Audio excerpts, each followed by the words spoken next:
Good morning बच्चों, good morning. आपको याद होगा हम लोग एवोल्यूशन डिस्कस कर रहे थे, है ना। तो इवोल्यूशन में आज हम लोग उसके आगे की बातें डिस्कस करेंगे, जो चीज़ें हम लोग कर लिए थे। शायद याद होगा कल मैंने आपको जो एविडेंस ऑफ इवोल्यूशन में मैंने वो चार्ट दिखाया था आपको, इरा पीरियड एपोक के बारे में डिस्कस किए थे। शायद आपको याद होगा मैंने बोला था a square p square M C. याद आ रहा है कि नहीं आ रहा है। टोटल एरा बताए थे 6 एजोइक, आर्कियोजोइक, प्रोटियोजोइक, पैलियोजोइक, मीसोजोइक और सीनोजोइक। फिर मैंने बताया था कि इन्हीं एरा में लास्ट के 3 पीएमसी जो डिवाइड थे वो डिवाइड थे पीरियड में, बाकी शुरुआत के ए स्क्वायर पी उसमें डिवाइड नहीं थे। पीएमसी का मैंने बताया था प्रेम केम दहली सीना, पैलियोजोइक का बताया था, मीसोजोइक का मैंने कम ज्वाइंट टुगेदर बताया था, और सीनोजोइक का क्यू और टी बताया था, क्वाटनरी और टर्सरी बताया था। ओनली सीनोजोइक एरा था जो आपका एपोक में डिवाइड था, जिसको बोलते थे Ram Pratap prime minister of England पागल। मैंने क्या बताया था? Ram Pratap prime minister of England पागल। तो शायद आपको वो बातें याद आ रही होंगी। आज उसके आगे डिस्कस करना है। आज इंपॉर्टेंट वो चार्ट जो है ना एनसीईआरटी से पूरा आपको देख लेना, बहुत आसानी से आपको याद हो जाएगा, कहीं पे भी कोई दिक्कत नहीं होगी। बस मैंने जैसे बताया वैसे पढ़ना और एनसीईआरटी का पूरा ग्राफ देख लेना। क्वेश्चन का आप क्या बन सकता है, कुछ इंपॉर्टेंट बातें जो मैंने यहाँ पे लिखी हैं।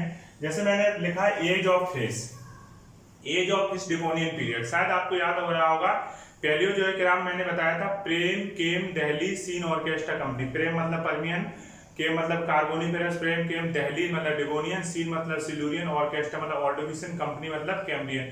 मतलब प्रेम केम Delhi scene orchestra company. Permian अभी सबसे हमारे नजदीक का है और प्रेम से ऑर्केस्ट्रा कंपनी कैम्ब्रियन सबसे दूर का। मतलब कैम्ब्रियन पुराना, पर्मियन नया। तो सिंपल सी बात है, फिश, एम्फीबिया, रेप्टाइल्स, बर्ड्स और मैमल्स से पहले फिश आई होंगी, फिर एम्फीबिया आए, फिर रेप्टाइल्स आए, फिर उसके बाद बर्ड्स और मैमल्स आए, ऐसा आपको मालूम है।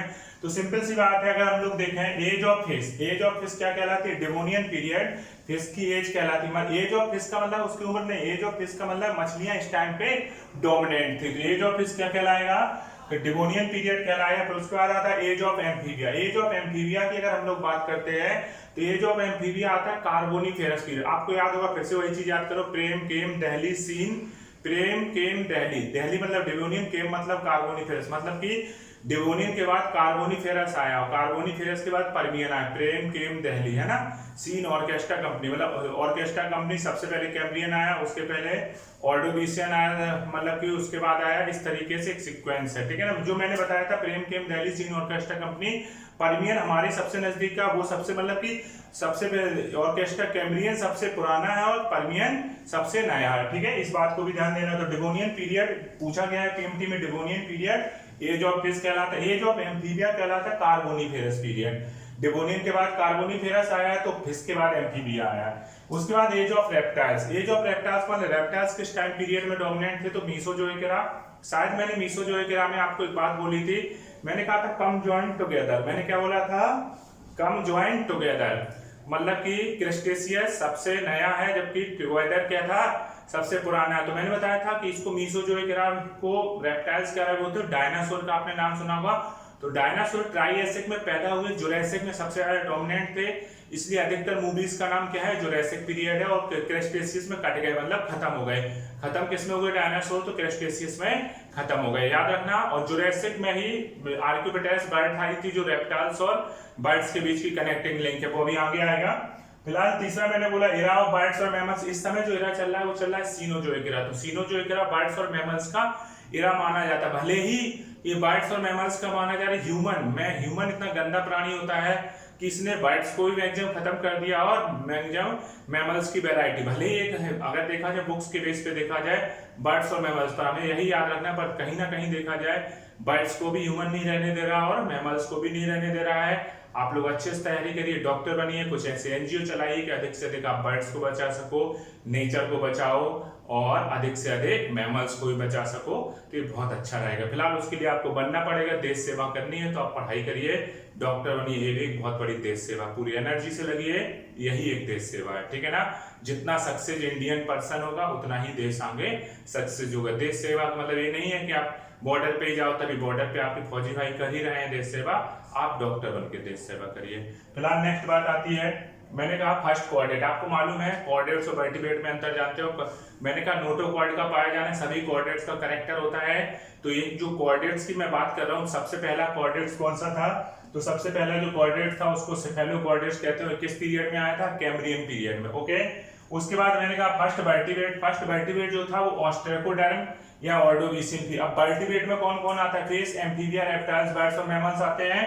तो अगर देखा जाए फर्स्ट फिश भी कौन हो जाएगी, जो कि पहला वर्टिब्रेट ऑस्ट्रेकोडर्म है, तो पहले वर्टिब्रेट कौन आई थी? फिश आई थी, तो उनको भी क्या बोले? ऑस्ट्रेकोडर्म या ऑर्डोविसिन पीरियड। उसके बाद पहला एम्फीबिया जो था वो स्ट्रिगोसेफेलिया था, डिवोनियन पीरियड। यार एक चीज और याद रखना, जब किसी का जलवा होता है, मतलब प्रभुत्व चल रहा होता है, तो सिंपल सी बात है, अब उसके बाद अगर कोई नई चीज आती है तो वो उसी समय आना शुरू हो जाती है। किसी का भी आज आप एकदम से डॉक्टर नहीं बन जाओगे, आप उसके पहले डॉक्टर बनने की तैयारी कर रहे हो, पढ़ाई कर रहे हो, जब आपका सिलेक्शन हो जाए तभी आप डॉक्टर बनोगे। वो चीज यहाँ पे कोई भी चीज एकदम से नहीं हो जाती कि तुमने आज सोचा मैं डॉक्टर बनूंगा, नीट का एग्जाम दे दिया हो गया, ऐसा नहीं होता। उसके पहले आपको तैयारी करनी पड़ती है। यहाँ भी है कि अगर जलवा चल रहा था मछलियों का, डिवोनियन पीरियड चल रहा था, तो डिवोनियन पीरियड में ही एम्फीबिया आने लगे और आगे जाके फिर उनका पीरियड आ गया कार्बोनिफेरस, जहां पे उनका जलवा था। बात को समझना। तो फर्स्ट फिश कौन सी थी? ऑस्ट्रेकोडर्म। फर्स्ट एम्फीबिया था स्ट्रिगोसेफेलिया, किस पीरियड में आया? डिवोनियन पीरियड में आया। उसके बाद फर्स्ट रेप्टाइल्स को सेमुरियंस बोलते हैं, ये भी किस में आ गया? कार्बोनिफेरस पीरियड में। जबकि कार्बोनिफेरस पीरियड किसका था? कार्बोनिफेरस पीरियड जो था वो आपका एम्फीबिया का था, ठीक है। उसके बाद है फर्स्ट बर्ड आर्कियोपेटेरस। आर्कियोपेटेरस को कनेक्टिंग लिंक बोलते हैं, मिसिंग लिंक भी बोलते हैं। आर्कियोपेटेरस कनेक्टिंग लिंक है या मिसिंग लिंक है। और आर्कियोपेटेरस के बारे में आप जानते होंगे कि मीसोजोइक एरा में आई, या बोला जाए तो ट्राइएसिक पीरियड, ठीक है ना। फर्स्ट बर्ड आर्कियोपेटेरस, मीसोजोइक एरा, और ठीक है। उसके बाद देखा जाए मंकी कब अपीयर हुए? अगर देखा जाए इओसीन में। यार इसमें थोड़ा सा पीरियड का कंफ्यूजन हो रहा है, पीरियड का मैं बाद में बताता हूँ। इसमें ट्राइएसिक होगा कि जुरासिक, इसको मैं भी कट कर देता हूँ। इसमें ये मीसोजोइक एरा में आई, अभी इसका बताता हूँ, थोड़ा सा कंफ्यूजन हो। तो फर्स्ट बर्ड कौन सी थी? आर्कियोपेटेरस थी। और मीसोजोइक, फिर मैंने कहा मंकी कब अपीयर हुए? तो मंकी इओसीन एपोक में। एप कब अपीयर हुए? ओलिगोसीन में। मैन कब अपीयर हुआ? प्लायोसीन में। मॉडर्न मैन होलोसीन या रिसेंट जो भी चल रहा। मॉडर्न मैन में कौन कौन आएगा? निएंडरथल, क्रो-मैग्नन और हम लोग, है ना। उसके बाद मैंने लिखा था time before Palaeozoic era is called pre Cambrian era.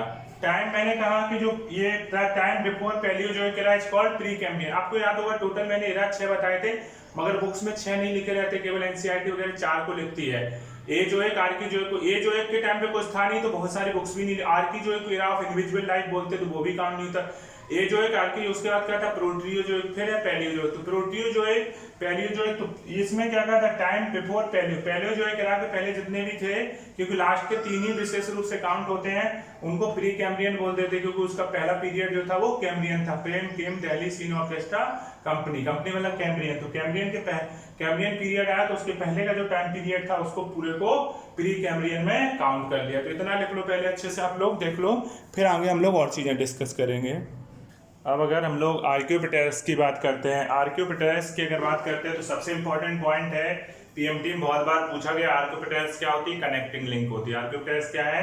Connecting link है। ऐसे मिसिंग लिंक बोलते हैं, ऐसी कनेक्टिंग लिंक जो आज धरती पे नहीं उन्हें मिसिंग लिंक बोलते हैं। आर्कियोपेटेरस के बारे में एक साइंटिस्ट थे एंड्रयूज वैगनर, इन्होंने इसको डिस्कवर किया था। जर्मनी में एक पहाड़ियां थी बावरिया, उनसे इन्होंने डिस्कवर किया था। बाई चांस इस पर कभी क्वेश्चन बन नहीं, बाई चांस बना दें, इसलिए मैंने इसको बता दिया है। ये रॉक्स ऑफ जुरासिक पीरियड में, कंफ्यूज था भी थोड़ी देर में, ट्राइएसिक या जुरासिक, तो मेनली जुरासिक पीरियड में खोजा गया। इसको कनेक्टिंग लिंक रेप्टाइल्स और बर्ड्स के बीच में मानते हैं। अब रेप्टाइल्स का क्या करता है?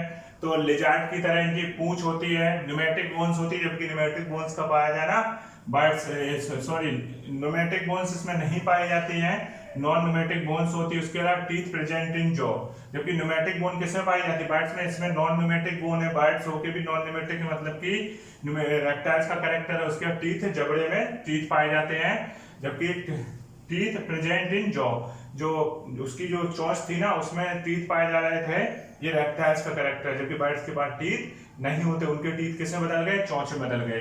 फिर इनकी बॉडी में फीदर्स पाए जाते हैं, जो कि बर्ड्स का कैरेक्टर है। जॉ मॉडिफाइड इनटू, वो जबड़ा चोंच के फॉर्म में बदल गया, और पोर्टलिम मॉडिफाइड इनटू विंग्स, पोर्टलिम जो थे वो पंखों में बदल गए। आपको मालूम है कि गर्ल जो आपका ये बर्ड्स होती है, बर्ड से जो है ग्लोरीफाइड रेप्टाइल्स कहलाती है। बर्ड्स को ग्लोरीफाइड रेप्टाइल्स बोलते हैं। बर्ड चिड़ियों को, रेप्टाइल्स को सजा सवार दिया जाए तो वो बर्ड्स की तरह सुंदर हो जाएगा, ऐसा माना जाता है। तो ठीक है, ये बात हो गई आर्क्योपिटेरस के बारे में। अब हम लोग कुछ उसमें चार्ट दिए हुए हैं उनके बारे में डिस्कस करेंगे। पहले इतना चीज जान लो, अब हम लोग नेक्स्ट बात डिस्कस करेंगे आगे। ओके बेटा, ठीक है।